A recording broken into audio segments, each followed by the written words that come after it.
Boy tole. Boy. Banki jirum. Hati kyo.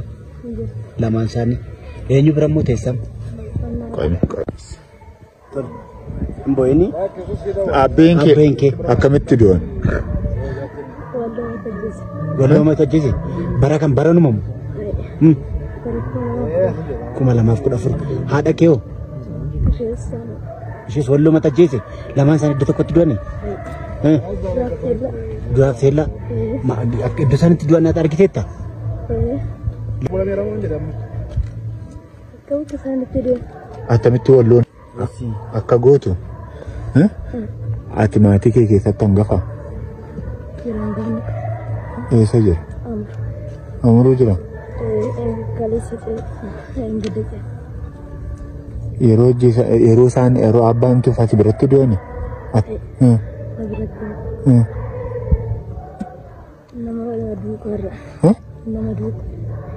Attamitti du'an siin jedhan amma yeroo sitti manimoo. Abbaan kee hojii qaba ture. Hojii jitu qaba.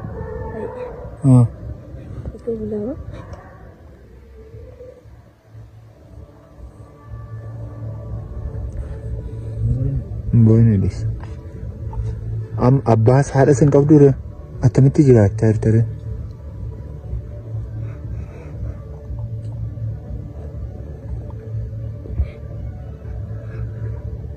isa kan boyne dis isa gofta eenyu wajjin jiraachaa jirta Manara keessa yaa buddeen faa argattee nyaattare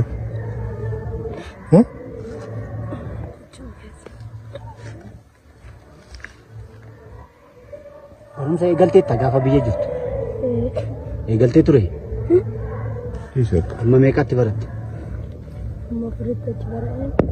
Yeroo amma meeqa jesse taate ki waluma gala obbolaan meeqa qabda dubartoota qabda obbolaan? Meeqa?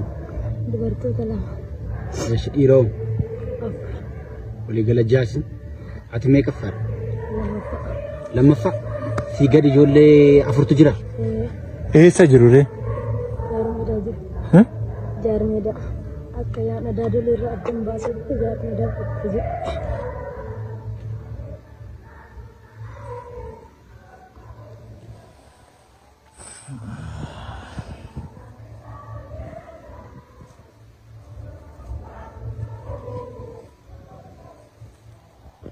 maqaan keenyadhaati.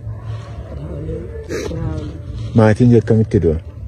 Maatiin koo gaafa walloolu iftuu nuti annan bee karaa baabaa ko dur ajjeetti ayyoo ko buddoofi ta'e. Aseen wajjin jiraachaa jirtare? Mannaaraan keessa jiraachaa jira obboleessi ko tokko maal nyaattanii jiraattu akkamittiidhaan argattu?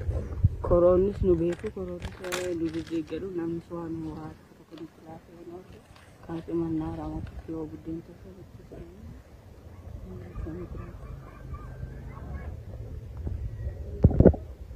Atau maqaan kee? Lakkuudhaami isa. Lakkuudhaami?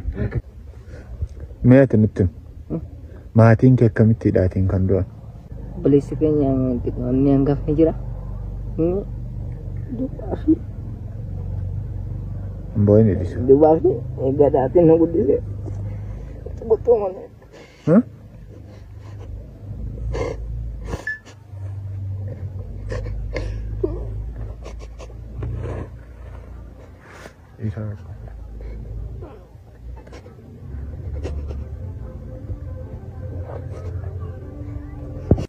Isin lakkuudhani obboleessi keessa eessa jira? Akkamitti jiraachaa jirtu reemu wayii? Haa ta'u beeku. Abbaan koo dura gaatoo ture. Haati kommoo amuru galee deebi koonii qodaa buufachuu qodaa fidachuu batteenaan karaatti ishee ajjeesanii. Reeffa ishee inni kana ishee irratti kana ishee irraa kutanii reeffa ishee achumatti awwaalle. Eessa ishee irraa kutanii? Kana ishee akkas baala kutan. Fuula ishee. Haa ta'u bitte. Ana ayonko gize dura duraan araqee baas turte desiitii goeettiin koo hangafni tokko guutena waan okkusattee waggaa qolam seeragee naannuti immoo caffee gurgurree jiraa jira. Amma eessa jirta re? Amma immoo mucaa tokkotti mana kiraayii qabee ammaanii waan taa'utti na duukaa taa'ee na jiraachaa jiran. Namoota eenyu? Addunyaa eenyu? Abbabaa eenyu? Toleeraa eenyu? Turaa eenyu? Michuura eenyu? Dinsaa eenyu? Waayilee eenyu? Shaanqoo eenyu? Duubaana akka amma kana? Kudha lama beeku. Harka keessatti. Kudha lama beektu. Haa ta'u. Turaalee. Abbayyaa eenyu? Isaa eenyu? Falmataa eenyu? Muddataa eenyu? Shan. Haa ta'u. Tolataa eenyu? Okonaa eenyu? Murkaa eenyu? Oliiqaa eenyu? Mutaa eenyu? Itti eenyu? Oke, marsaa jalqaba boonee irraan qabatee qarsadii abuuna irra gan qabatee kan jiru jechuudha. Gaafuma jaarra gaaraatti uumame sana. Gara qarsadii.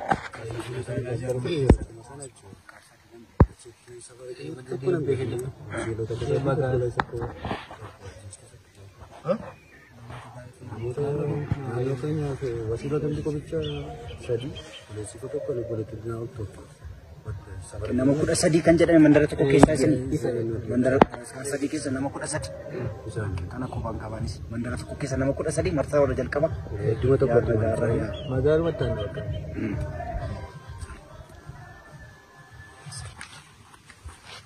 Rakkina keenya yoo furuu dadhabneeyyuu haala uummanni keenya itti jiru waa'ee uummata keenya himachuun wanti nu danqu takkayyuu. Jaamee kan kaffalte kan mana barumsaa. Hundumtuu riifti baratu. Riifti baratu hundumtuu. waggaatti sarmiin al sadii kaffalama. Alafu sarmii afurtu kaffalama jechuudha. Sarmii afurtu kaffalama jechuun namoonni asirra ijoollee biskulaaliidha.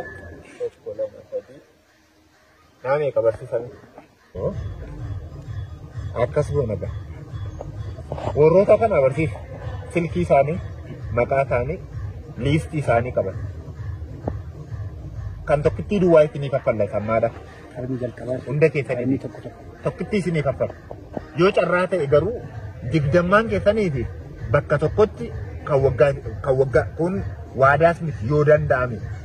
Isin namoota teekinooloojii. Maan fuulli sooshaal miidiyaa kiyyaadhaa kara deema. Kara deemaa jedhee jiru yoo hin beektan ta'edhaati. Yoo danda'ame kan nama tokkotti daballeetu kan nama diddabaa teermiin kan ministeerri jalqabaa meeqa akka ta'e cheekii gooneetu walumaan mari'anne wanta goonu goonu.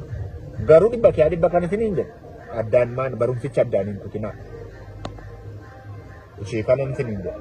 Kan nama diddamaa jechuun silaafii birrii xiqqoodha jechuun nama teermaan kan waggaa tokkodha. Qarshii 2,000 jechuun. Waan akkasitti. Miti malaa dhibba lama waan akkasitti. Malaa dhibba sadii nama tokko. Kan nama tokko. Kan nama tokko malaa dhibba sadii. Ishee kanatti isinii yaadna. Ammaaf kan teermii jalqabaa qofa. Jechuun kan jalqabaa qofa isin waan gootan godha. Hundumti keessan ol jechuudha. Garuu akka yaada kiyyaatti namoonni digdammaan kun bilbila keessan listii maqaa keessanii.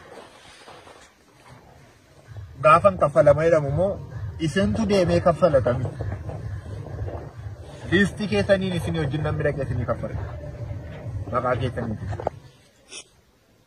Sababni isaa namoonni kun gargaaramuu caalaa barachaa jiraachuu qabu. Kanatti nama naaf. Yoo ta'ullee baate namni olaantummaa kanaa fudhatu nama lama jira eebboodhaaf barsiisaatu jira. Namoota digdammaan kana tokko irra deemee kaffaluu danda'a.